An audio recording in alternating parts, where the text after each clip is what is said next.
This week on Q&A, our guest is Colbert King, who since 1995 has been writing a weekly column for the Washington Post.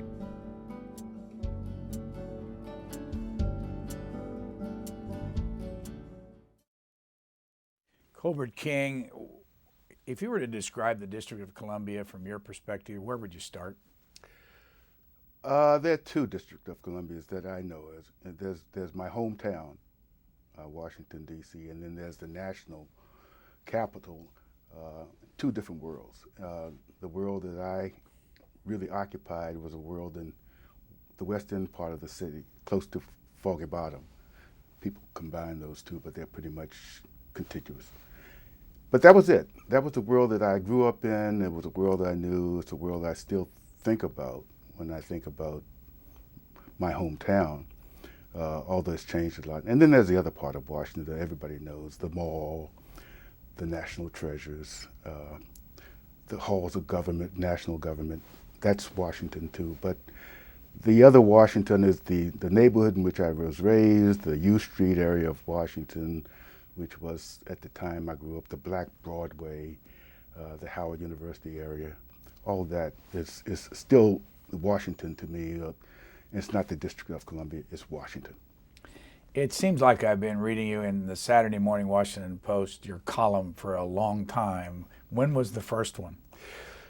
Probably the first column appeared in 1990. But I wrote a column sporadically from 90 to about 93, and then the third year, I was writing editorial primarily, the anonymous pieces. Meg Greenfield, the late Meg Greenfield, who was the editor, told me when she went off for her summer vacation, in state of Washington, she said, when I come back, you're going to start writing a column. And I said, well, Meg, I'm not sure I can do that. I don't know if I have enough to do.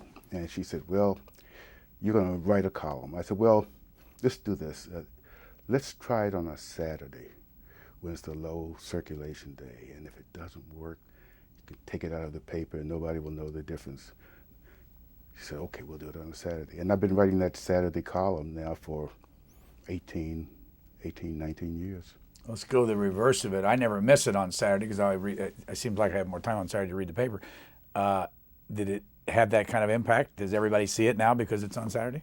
It has a regular place and a regular store of readers, people in the area who follow it, but also it's a pretty big internet following. It started as soon as I put my email address at the bottom of my column. I was doing that before a lot of people started, and I started getting responses from all around the world. People who read the column online but remembered Washington or passed through Washington or were learning about Washington, at least through the eyes that I had, which may have been jaundice, I guess, but they saw it. A couple of Saturdays ago, just to give an idea of our audience what you write, there is a certain haughtiness in Fenty's bearing, a trace of scorn in his demeanor, a sense of self-importance that was not present, or at least was not noticeable in him before. Who are you talking about? Adrian Fenty, our mayor, I've met him when he was a staffer on the D.C. Council. He was a staff member of the Education Committee. And he also lived not very far from me. He was a nice kid. He's younger than any of my kids. Saw him come along, watched him run for the council seat against a strong incumbent and win. He worked that ward very well. He worked every house. He just was the kind of person who related well to everybody, and people related well to him, and he really was a caring individual. I shouldn't put it in the past tense, but the Adrian Fenty that's moved from the council member to mayor of the District of Columbia is different now, and I think it's because of the trappings that come along with the office. And I think now he's trying to resist what he's become, which is a bit arrogant. I think he recognizes that a lot of people are seeing him that way, and he's got some adjustments to make. Not that he's politically vulnerable. He's a very, very adept politician and he's likely to win re-election next year. But nonetheless, he let it go to his head, and I think what I wrote about him probably reflected the way a lot of people have started to see him, and at least that's the reaction I got. People saying, "Wow." We're recording this on a Friday morning. Did you have anything to do with driving Mr. Fenty in today's Washington Post? No, I didn't. It starts off, after months of questionable decisions followed by defensive explanations, it was a relief to finally hear D.C. Mayor Adrian Fenty express an entirely different sentiment this week. Contrition. I made a bad decision. And they go through all these problems he's had and how much of it's important, and what are they talking about? Well, they're talking about some fairly silly things. For example, he, by mistake, was given the season tickets, access to the baseball, the stadium box that they have at the new National Stadium. And instead of turning the tickets over to the council, and was supposed to be given to the council, he kept them himself. And so you've had this really childish game taking place. You know, we want our tickets at the council, and I'm not going to give you your tickets. And it's been going on like that, and that's been really silly. And neither group side deserves to have tickets. They've done nothing to warrant getting free tickets to baseball games. But that's an example of the kind of pettiness that has taken place. But then it's gotten worse than that, though. I mean, you've also had the mayor in recent months try to appoint some really unqualified people who are friends of his to positions in the government, and the council has reacted to that. I don't think the mayor would have done that in his first year in office, but I think he had reached a point where he felt almost entitled to do that, and he shed his police security guard and started running around the city by himself, unprotected and unobserved, and that's the best way to, of course, get the attention of the press. When you do something like that, we're going to really focus in on what you're doing. A lot of the United States does not know Adrian Fenty, but a lot of the United States does know a man named Marion Barry. And you've written about him over the years. There's a picture on our screen of him right now, and if you get on Wikipedia, there's a huge site devoted to him. I guess the question I want to ask, explain Marion Barry to the rest of us and how he continues to be elected to office. Marion Barry, for a long time, embodied what a lot of Washington wanted to say but couldn't say it. He represented the voice of the voiceless. He spoke the sentiments that a lot of people felt about folks downtown or power structure that they weren't able to say. And he did that, and he did it very well as an outsider, as a civil rights activist in the city. When he became mayor, he extended government to people who had been outside of government in the sense of giving them access to the government, but also access to jobs. His legacy, however, is that he really did ruin the government. And he ruined the government by changing standards of performance or lowering standards of performance. Government became a place of employment, not a place of service. A smaller number of people benefited from government than you might think. Everybody didn't share in the largesse, but people who knew him shared in the largesse of government. He didn't reform the government. He exploited the government, and we're paying for that now in very poor government performance in certain critical areas. Why does he continue to get elected? The ward he represents, and this is going to change, I think it'll change in the next few years, but the ward he represents is poorest ward in the city. It has the most pressing social problems. Barry still has the capacity to relate to people. A lot of people remember that he was the one who was responsible for getting them the first summer job. He is accessible, unlike, say, Anthony Williams, who was the previous mayor, who seemed to be uncomfortable around people, particularly people who were low income. Barry comes across as one of us, and he talks the talk and he walks the walk. And so there's a feeling of really being close to him. And the other thing is, he's a very good politician. Marion Barry will walk into a room and not leave that room until he's shaken everybody's hands. He'll see you the next day and he'll remember you. He'll remember your name. I've seen two other politicians do that very well. One was Bill Clinton, and I think Barack Obama probably fits in that mold too. People, politicians. And Barry is good at that. He's not on top of his game anymore as a legislator, and he certainly could never be elected mayor of the District of Columbia again. But he was mayor 3 terms and then ended up going to jail and then getting elected again. Getting elected again. But the getting elected again happened because he's always been fortunate to have a nice crowded field of candidates.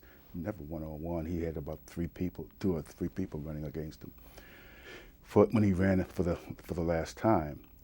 And he was able to get a good plurality of votes. But that was his last hurrah. The city demographically has changed so much that Marion Barry could never get elected citywide again. City at its top population was 800,000 in 1950. It's today right under 700,000, or no, right under 600,000. So they lost, 200, 250,000. Yeah. Why did they lose population, and why is it now coming back? Well, the loss started really in the 60s, really the 50s and 60s. A number of things happened, but most importantly, I think the desegregation of the schools led that to happen. Shortly after the schools seriously started to desegregate, and that would have been about 1955, a year after the decision that was reached. It wasn't the Brown decision that changed the District of Columbia. It was another local decision. It was paired with the Brown decision, but Brown involved the entire nation. We had to have, because of our status, a separate lawsuit which moved in tandem with Brown, but the effect was the same when the court handed down its decision in '54. Then you started to see the for sale signs show up in the neighborhoods where residents anticipated black students would start to attend. Up in the Coolidge High School area, up in Northwest, Roosevelt High School, Northwest, Anacostia High School, which was a white high school before desegregation, and Easton High School, a white high school before desegregation. White neighborhoods, by the way, east of the river, white neighborhoods. But all of a sudden, you started seeing the signs come up and the exodus started to take place. The black population was at the time growing, but it grew percentage-wise significantly in the 50s and the 60s. And then in the 70s, you saw also an exodus of middle-class blacks primarily from the city. Primarily around two key factors. One was the school system was failing to perform, and crime. And we lost, during that period, really the backbone of any community, your middle-class citizens. They're your stabilizing force, they're your taxpayers. We lost that base. What's happened now, because of the reforms that Anthony Williams, the mayor, previous mayor put in place, economic development that's took place during his tenure and continues to take place. You're seeing an attraction to the city of people who wouldn't have lived here before from the suburbs. Young white professionals are coming back into the city. Now we see young families, white families coming back into the city. The racial balance is changing significantly in the city. There once was 70% black city. I think we're down around 50%, a little over 50%, but not much more. And that's changing rapidly. So economically it's changing, demographically it's changing. Let me ask you about a little bit about your background. And you are married to a woman that the audience may be familiar with. Gwendolyn King used to run the Social Security Administration. Yeah. In what administration? We have a mixed marriage. She's a Republican, and she ran the Social Security Administration in the George Herbert Walker Bush administration.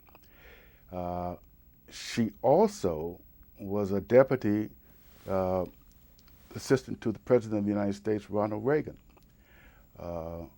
And I like candles and stuff like that. But that's where she is on the political, that's where she is party registration-wise. I don't think she is where the current Republican Party is today, but I wouldn't want to speak for her. I obviously not there on that side, but that's our mixed marriage. We have 3 kids, and they sort of split on a 2-to-1 basis, the one being on her side and the other 2 being more on my side politically. And how long have you been married? Married almost 50 years, 48 years. Where'd you meet her? Right here in Washington, D.C. at Howard University. Within her first 3 days of school, I sat at her, across from her at a lunch table and said something smart, and she said something even smarter, and for a year we didn't speak. But then it picked up from there. And so. And your politics, are you a Democrat? I'm a registered Democrat, yeah. And when the Post hired you to write for them, what had you done before that?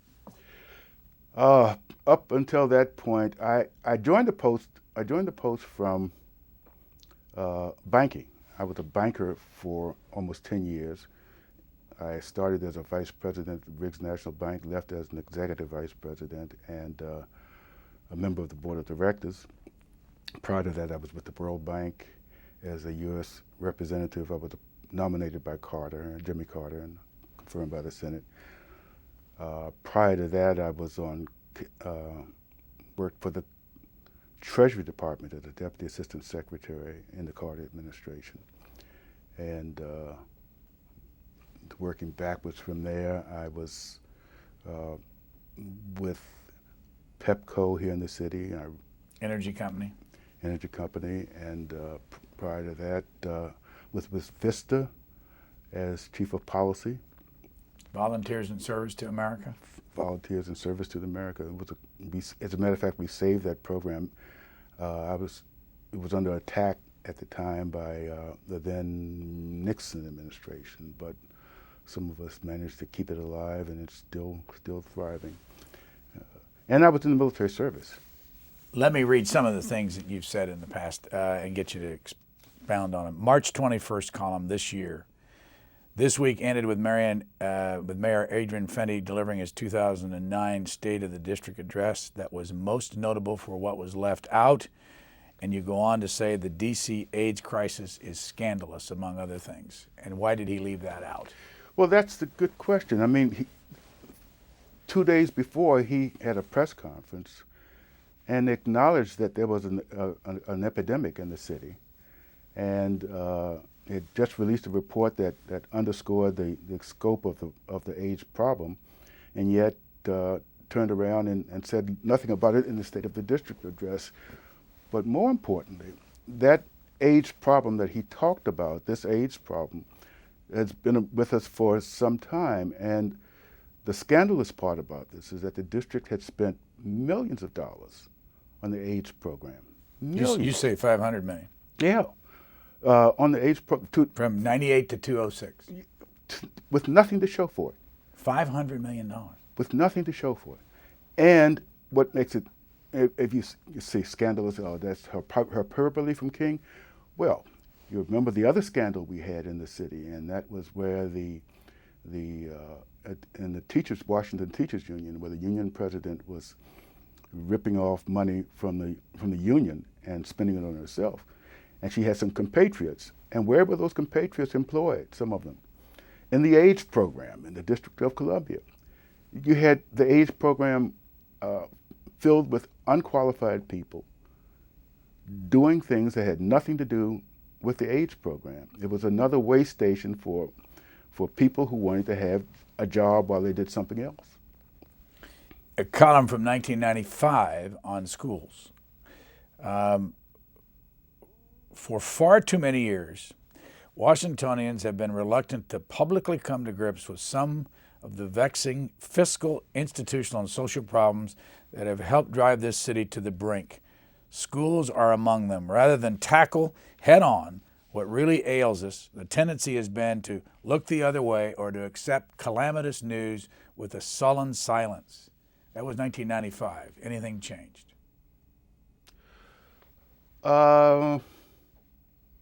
Yeah. Not sullen anymore. The news is, and you have probably today, in contrast with 95, a much more engaged group of parents, but engaged in a way that we wouldn't have had it 10 years ago. I mean, they're not going to school board meetings and demanding change or services. Now you have the school system in competition with another system called the charter schools. And parents who are concerned about the school system are showing their concern with their feet by taking their kids out of the public school system and taking them to the charter school system. Let me point out, you point out in one of your columns that 36% of the public schools in the district are charter schools. 30%. 36% of the students. And that's going up. That number continues to increase. That represents what? Parents who looked at the school system, look at where the traditional school system, this is where my kid should go, and saying, no, I want an alternative. And a lot of them are choosing charter schools. Some are using this voucher program. It's much more controversial, but using voucher programs. So you see parental concern, but in a way that doesn't necessarily lead to an improved public school system. You also have another change from 10 years ago. The mayor's running the school system now. The mayor has a chancellor running the school system who is not accountable to a board of education, although we have a board of education. The chancellor is accountable through the mayor to the council of the District of Columbia. It's an untried system. I don't know where it's all going to take us. It's going to be a while before we find out whether this new chancellor, well, she's not so new anymore, but whether she's going to achieve the results that she wants to achieve. But it's a different school system now. It's a different, education is different in the District of Columbia. Before, and it's worth talking about this, the school system was a place of employment as well. You get a job, you go into the school system and go in as a teacher. If you don't do too well, they move you out of that school to another school. If you don't do well at that other school, they move you into administration, but suddenly you're running personnel or you're running finance. But you had generations of people in the school system treating it as a job agency. That's changed to a great degree. I have to give the new chancellor credit. She's decided, and she told me earlier on she was going to tackle this problem with this loaded management system that they had in the school system and get rid of some of the deadwood that they had. And she started to do that, and there's been a lot of crying and complaining, weeping and wailing, gnashing of teeth, but I think she's done a good job at that. Back in 1995, you wrote about the Million Man March, and you said, does the march make sense beyond the symbolism of unity? Time, not turnout, will be the ultimate test of that. If, say, a year from now, reconciliations and marriages, yes, marriages are up, crime and incarcerations are down, there are fewer kids in foster care and moms on welfare, more fathers are at home helping to raise their children, there is mutual respect among African Americans across income and class lines, and we are putting more money into good causes and less on our backs, then October the 16th will have been the transforming phenomenon the sponsors hope it will be. If, however, things remain pretty much as they are, the march, as with last weekend's soiree, will be just one more of those high-octane, emotionally gratifying political, social, and culturally must-do and be seen at events that black folks, despite it all, managed to pull off so well. Here we are. Here we are. 12 years, no, we're 14 years later. Well, you know, the whole idea was that we were going to come together and atone for our sins. It was a march of atonement to recognize our shortcomings, our failings as men, and to do something about it. There was a big pledge that was taken at the end of the march, at the end of the day, to change our ways, to reconcile ourselves with our families, to be what we were supposed to be. Well, let's look at the numbers.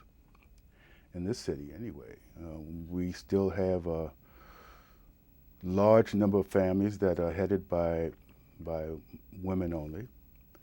Men are absent from their homes. Our prison system is full of fathers who are not married to the mothers of their children. We have, while the crime rate is down, we have a lot of youth involved in serious crimes in the city. Academically, the school system is not performing well. It might improve, but it's not performing well. You go to the backbone of what once was the backbone of the African American community, the church, visit on Sundays, and what do you see? Most noticeably, women. Where are the men? And they're not there. Children are raising themselves. Our child welfare system still has large numbers of kids in foster care. Kids have been neglected and abused. So no, I wouldn't call it a failure. There's still some people who say, probably with justification, that the march changed them. And you can probably look hard and find some individuals who changed their lives, turned their lives around. But as a whole, if you just look in the aggregate, we still have a lot of the same problems today that we had the day before the march. So how does this happen right here in the shadow of the Capitol?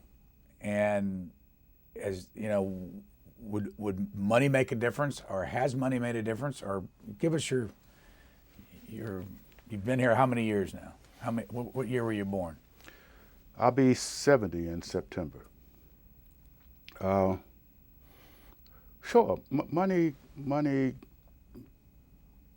makes a difference, but we're not going to program our way out of this problem. We have at bottom a problem with the family. Unless we can rebuild that and put together two individuals who are willing to sacrifice, maybe put aside their own interests in behalf of each other and children and invest in them, it's going to be hard to change that, because as much as I would want to see government improve, and I beat the drum on all the time about it, government can't raise these kids. It cannot raise these kids. It takes an individual, and individuals, loving, committed people, to raise kids, to instill values, to reinforce what kids are getting in school. That government can't do that. And so it means that, and I beat on this, what I call the civic community has got to get involved. We have I'm talking about community leaders and church leaders and even the business community. They have to think about what can we do to strengthen communities, and by that strengthen communities and families and reinforce what people need. And that means that's hard work. That means that people like the mayor ought to use the mayor's office as a bully pulpit to talk about these things. One of the criticisms I have of Marion Barry, he and I had a breakfast one morning as he was about to start his 4th term. And we were talking about this very problem. And he discussed this problem of the family in terms that were sharper, more concise, showed more depth of understanding than I had. And I said, you're well placed to talk about this. This is your time to do this. You can do this. And he acknowledged that, but he also knew that you step on toes when you do that too. And so I waited to see what he would do, and he didn't do it. He shied away from it. He backed away from it, although he knew better. We talked about kids who go to jobs who are not prepared for work. The job program that he championed, Summer's Jobs program, that way kids would go, but they were unprepared to do the work that they were given, had a poor work ethic, and work had to be done there. He wouldn't talk about it. But he knew better. And that's the kind of abdication of leadership that we've seen in this city, and where I think public figures can make a difference without money, but letting people know. I mean, I give President Obama a great deal of credit on this when he used an occasion, not just once, but several times, to talk about the responsibility of men, black men, to grow up, stop acting like boys and start acting like men and accept their responsibility. That's a message that's got to be given and reinforced. This is not about a black man, but a white man, and I'll read you what you said in 1998 about a former president. Should it turn out that the President of the United States was engaging in sexual hanky-panky with a young intern half his age and only a few years older than his daughter Chelsea, and his wrongdoing is limited to that, Clinton may manage to serve out his last term in office, but the taint on his presidency will be indelible. If, however, it's proved that Clinton not only maintained an illicit sexual liaison under the same roof where his wife and daughter were living, but then tried to induce perjury or obstruct justice to keep the affair hidden, Allied Van Lines soon may have a new customer at 1600 Pennsylvania Avenue Northwest. Either way, the damage won't be limited to the Clintons or his party's political fortunes. The country loses something too. You wrote this on January the 24th, 1998. Well, here we are again. I think we did lose something, and I think Bill Clinton lost something that he'll never regain, notwithstanding where his wife is now with at the Secretary of State, Hillary Clinton, the Secretary of State, and he has a very successful, I guess, philanthropic organization. Something, the bloom really came off the roses with this one.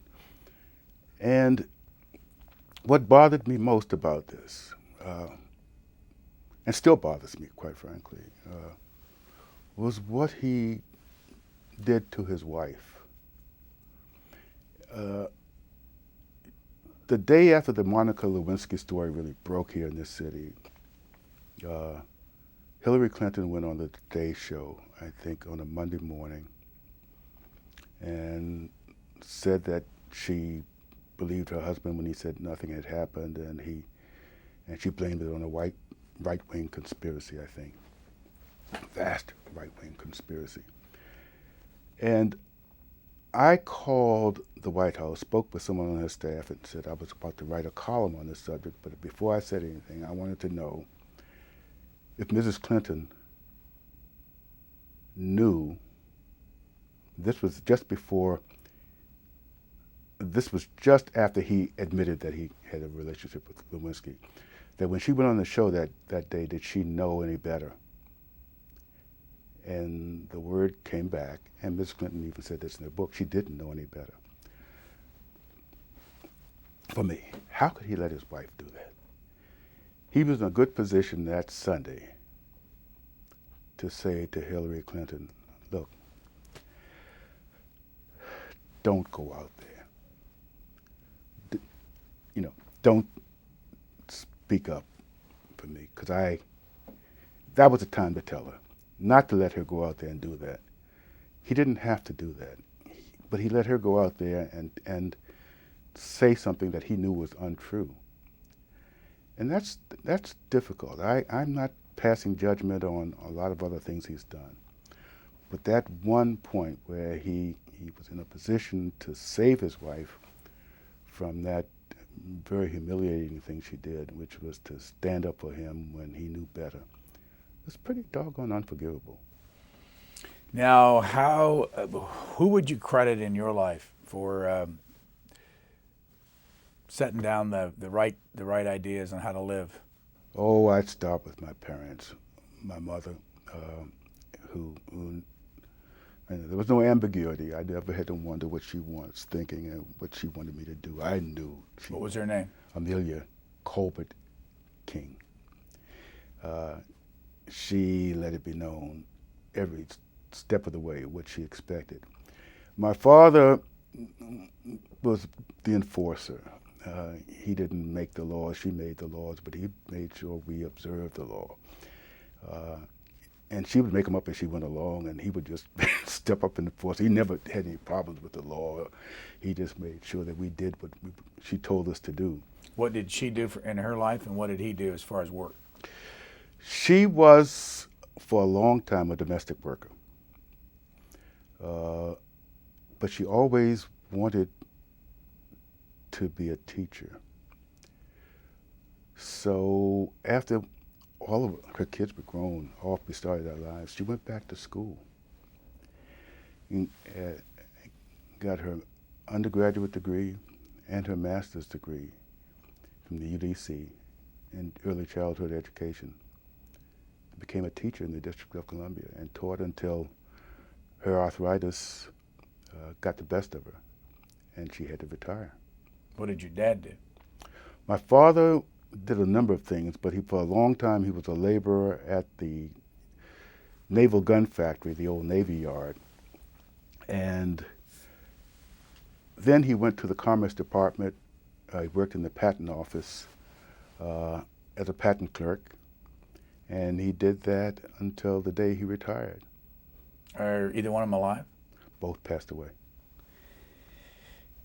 We're recording this on Friday. On Thursday night, a group of D.C. kids from Cardozo High School got together, and they've published a little book here, mostly poems, but some stories. And we found out about this because our cameras were at Cardozo a couple of weeks ago, and we've been running a series of programs with students and leaders. And the kids said, if you want to hear about the other side of Washington, come to Busboys and Poets. We're going to be there. So we sent a camera. Mm-hmm. And I just want to run, I mean, we haven't got time, but I want to run an excerpt of a couple of these and just get your reaction. First one is Shayla Thomas, and she did a poem called Devastated, and ask you to listen to this and give us your reaction. It's called Devastated. He is so devastated, slightly sane, close to crazy, as he stares out the window in their apartment in D.C. at the burning buildings, crying babies, 2 young mothers, drug dealers and drug buyers, people stealing, brothers killing brothers, gang fights, parents' desperation, children's desperations to be loved, asking, what has happened to my city? He is so devastated, slightly sane, close to crazy, as he turns on the TV and sees that the pointless war has not yet ended. The country's in recession, the healthcare policy is shaky, and gas prices are up and down. Hesitant to believe that domestic drilling is an option, frightening at the threat of global warming, thinking the end of the world is near, asking what has happened to my country, my world. He is so devastated, slightly sane, close to crazy, yet totally hopeful as he freezes his butt off, too uptight to move around amongst a million others, anxiously waiting anxiously awaiting the beginning of change, overly excited about the chance to witness history in the making. First Black president, Barack Obama, getting inaugurated. And it went on to say, we ran out of tape, but Barack Obama getting inaugurated, standing there being gently attacked by never-ending chants, screams, and cheers, he exhales, asking in tears of joy, "What took us so long?" Shayla Thomas, what did you hear? I've heard that before from other kids in their writings. I do quite a bit of judging of essays in the city, kids at that age and even younger. And this cry of anguish from kids who live in neighborhoods where they hear gunfire at night, where the act of walking from home to school is a trial. Arriving at school and not being able to concentrate on what's being taught because you have to walk home, and not knowing what you're going to find when you get home, what's going to be in the refrigerator when you get home, what your mother's going to be feeling like when you get home, what's going on in the streets around you. That's almost a common refrain that you hear from a lot of the kids in the city. That's why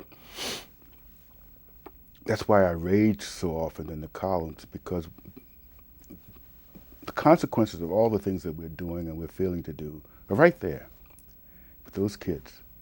And we're asking those kids to somehow go through those experiences and be able to compete with kids who know none of that, who have none of those experiences. It's so unfair. And yet, you know, a young lady like Shayla comes along and she is able to capture that with such eloquence. And you realize, my goodness, if she didn't have that to write about, think of what she could be doing.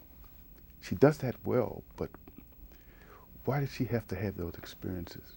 Why do kids have to have that experience? There's another one, and this is a short poem called DC's Journal by Brianna Kirkland. And the poem I'm going to read is called DC's Journal. 4 sections and 8 wards. Is a city truly adored? Everything is in memory of someone who was respected or loved. So much traffic, and there's always a crowd.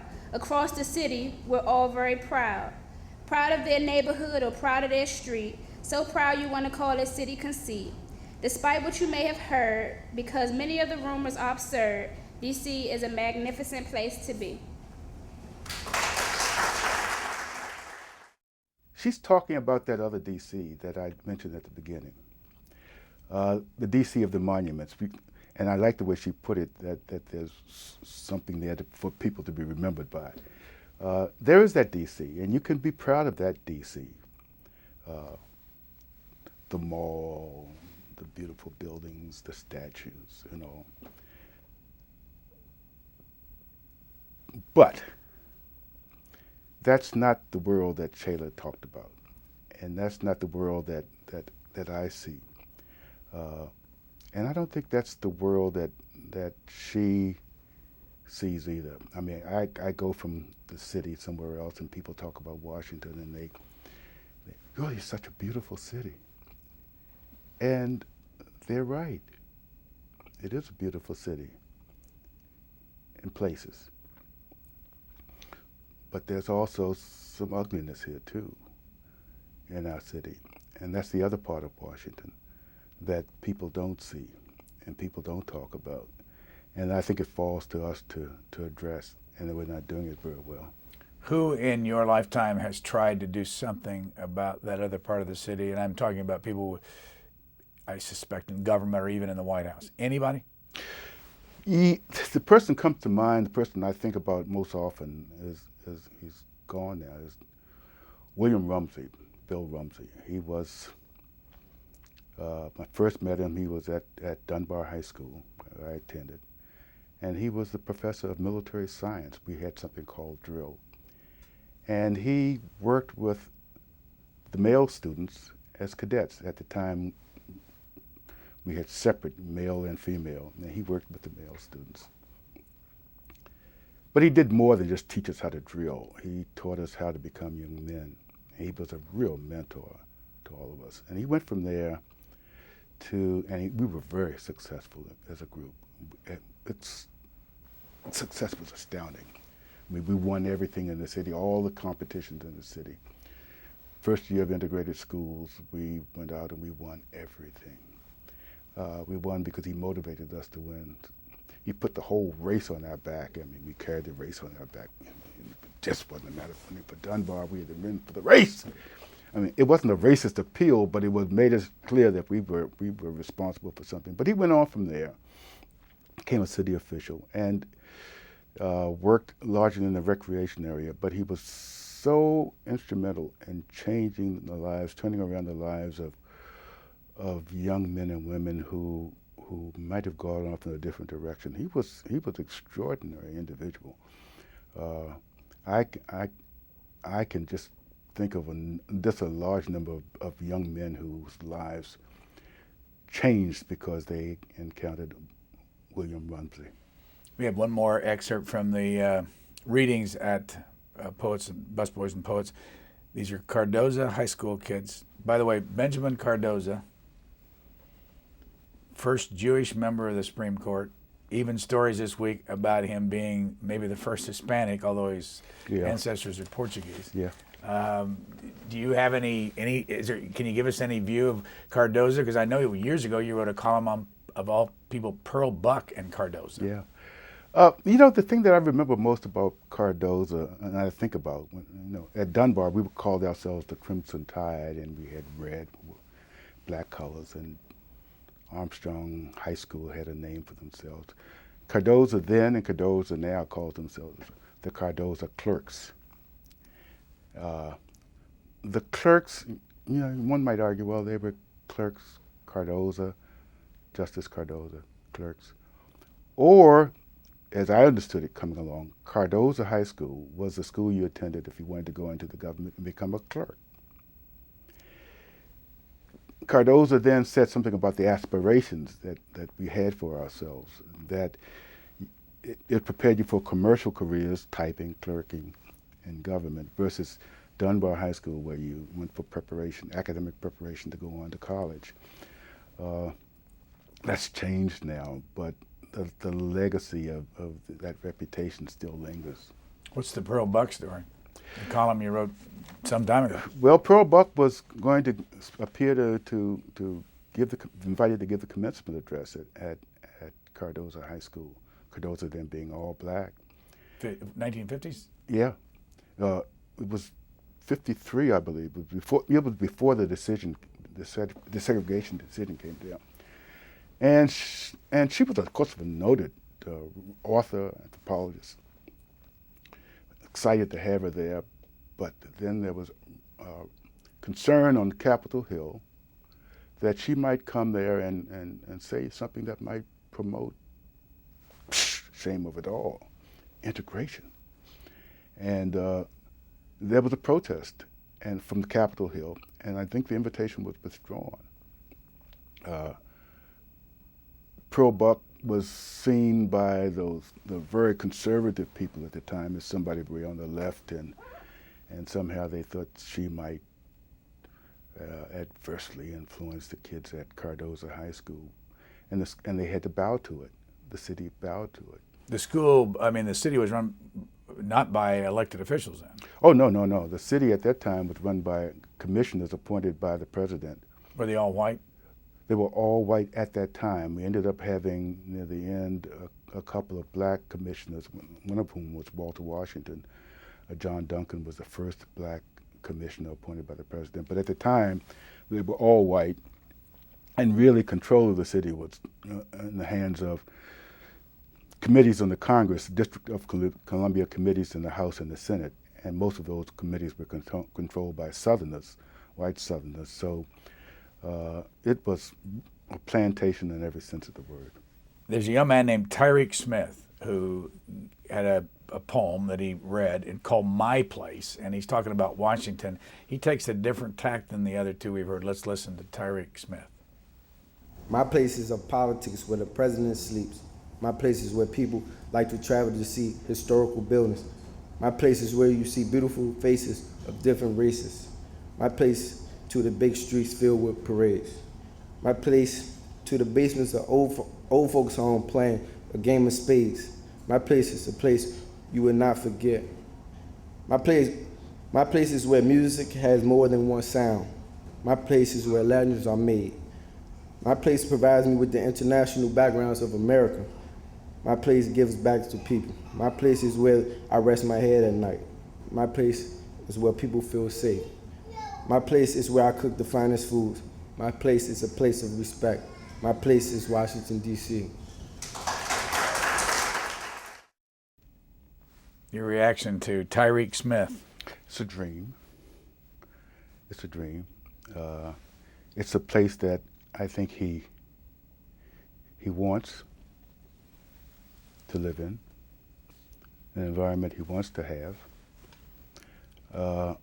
I don't think it's the reality, but I think it's an aspiration, and I think it's fine. I think it's honest, but I don't think that's the world that's around him. Gwendolyn King, your wife, former head of the Social Security Administration and Republican administration, Colbert King, Democrat, writer in the Washington Post. What's the thing you two most disagree about today the most? It's not political. We don't, no, really, we don't, and maybe it's because we don't spend a lot of time on it, but I think that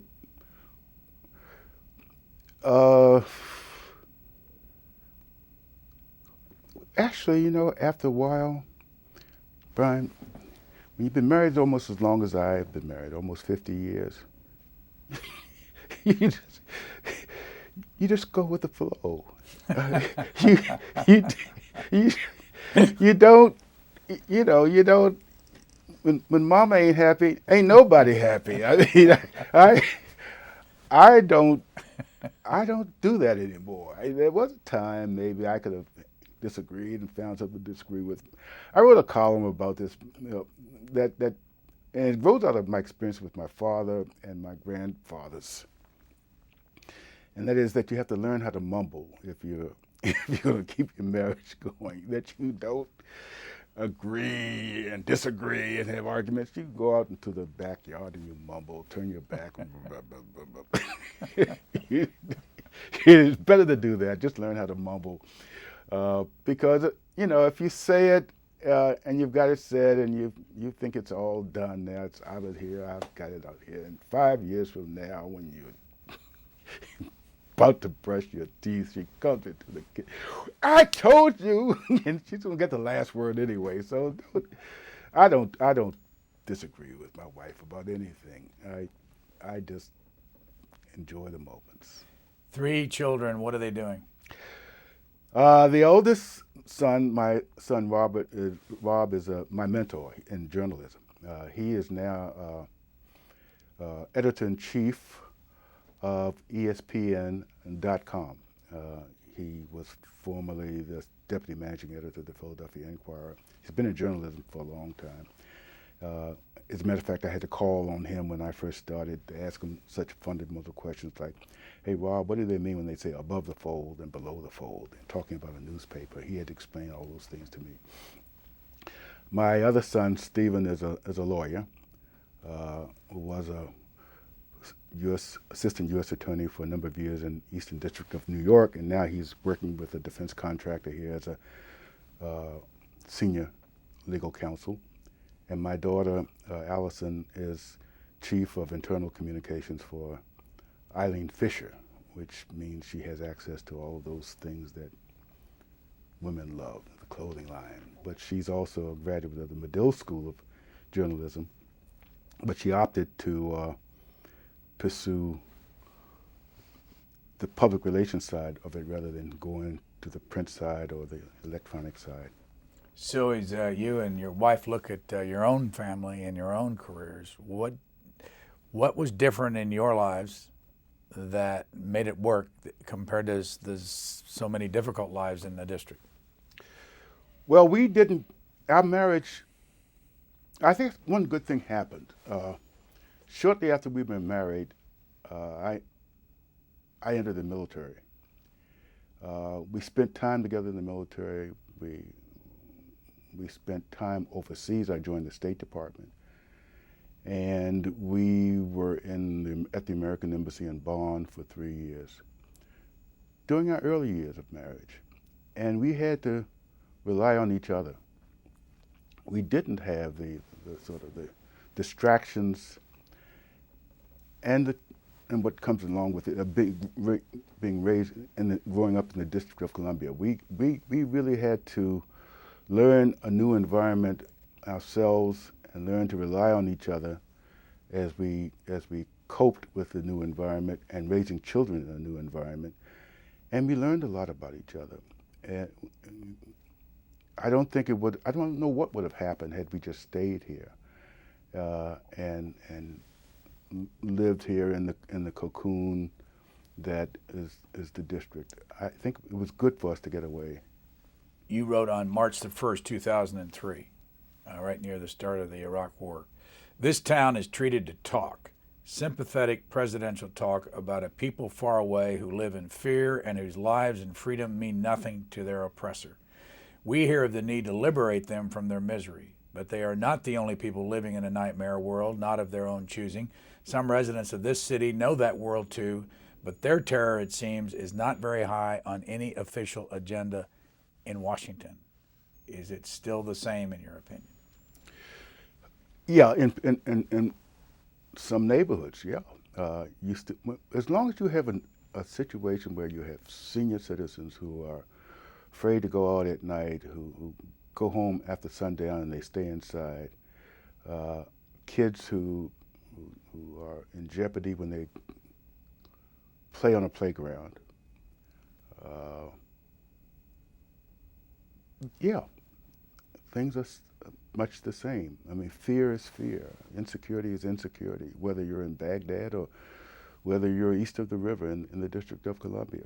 And people ought not to feel that way. And it is frustrating to know that we have public officials who are aware of this and are not doing everything they can to alleviate that. Colbert King, former, well, I guess you're still a Pulitzer Prize winner. I hope so. Columnist, Washington Post. Thank you very much for joining us. Thank you, Brian.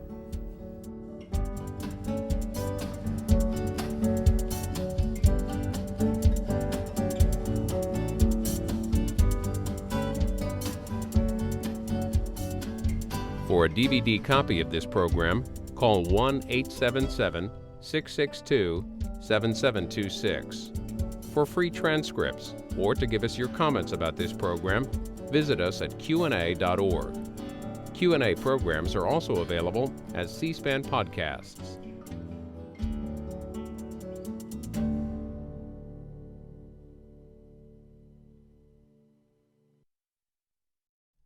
Next week on Q&A, our guest will be